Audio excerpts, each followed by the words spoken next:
ನಮಸ್ಕಾರ, ನಾನು ನಿಮ್ಮ ರಾಯಚೂರು ಹುಡುಗ. ಸ್ನೇಹಿತರೆ, ನಾನಿವತ್ತು ಕೊಪ್ಪಳ ಜಿಲ್ಲೆ ಬಗ್ಗೆ ನಿಮಗೆ ಸಣ್ಣ ಪರಿಚಯ ಮಾಡಿಕೊಡ್ತೇನೆ. ಕೊಪ್ಪಳ ಕಲ್ಯಾಣ ಕರ್ನಾಟಕ ಭಾಗದ ಒಂದು ಜಿಲ್ಲೆಯಾಗಿದೆ. ಇದು ರಾಜಧಾನಿ ಬೆಂಗಳೂರಿಂದ ಸುಮಾರು 351 ಕಿಲೋಮೀಟರ್ ದೂರ ಇದೆ.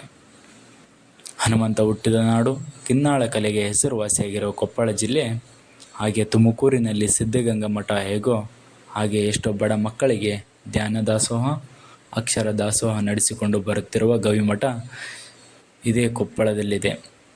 ಅದೇ ರೀತಿ ಹಾಸ್ಯ ಬ್ರಹ್ಮ ಪ್ರಾಣೇಶರು ಹುಟ್ಟಿದ ಊರು ಇದೇ ಕೊಪ್ಪಳ ಜಿಲ್ಲೆ.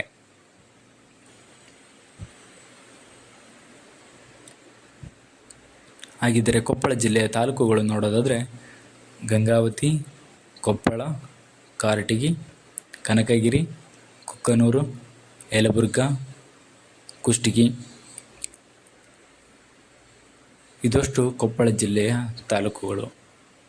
ಹಾಗಾದರೆ ಕೊಪ್ಪಳ ಜಿಲ್ಲೆಯ ಪ್ರಮುಖ ಬೆಳೆಗಳು ಯಾವುವು ಅಂತ ನೋಡೋದಾದರೆ ಭತ್ತ, ಜೋಳ, ತೊಗರಿ, ಇನ್ನಿತರ ಬೆಳೆಗಳು. ಈ ಜಿಲ್ಲೆಯಲ್ಲಿ ಹರಿಯುವ ಪ್ರಮುಖ ನದಿ ಜೀವನಾಡಿ ತುಂಗಭದ್ರಾ. ಸ್ನೇಹಿತರೆ, ದೇಶದ ಅತಿ ದೊಡ್ಡ ರೈಸ್ ಪಾರ್ಕ್ ರೆಡಿಯಾಗುತ್ತಿರುವುದು ಕೂಡ ಇದೇ ಕೊಪ್ಪಳ ಜಿಲ್ಲೆಯಲ್ಲಿ.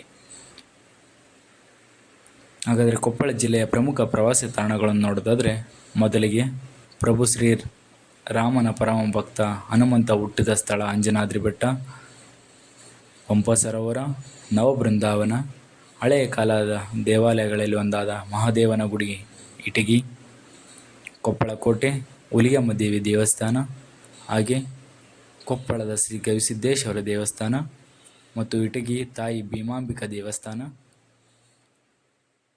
ಇದಷ್ಟು ಕೊಪ್ಪಳ ಜಿಲ್ಲೆಯ ಒಂದು ಸಣ್ಣ ಪರಿಚಯ ಅಷ್ಟೇ. ಮತ್ತೆ ಮುಂದಿನ ವಿಡಿಯೋದಲ್ಲಿ ಸಿಗ್ತೀನಿ. ನಮಸ್ಕಾರ.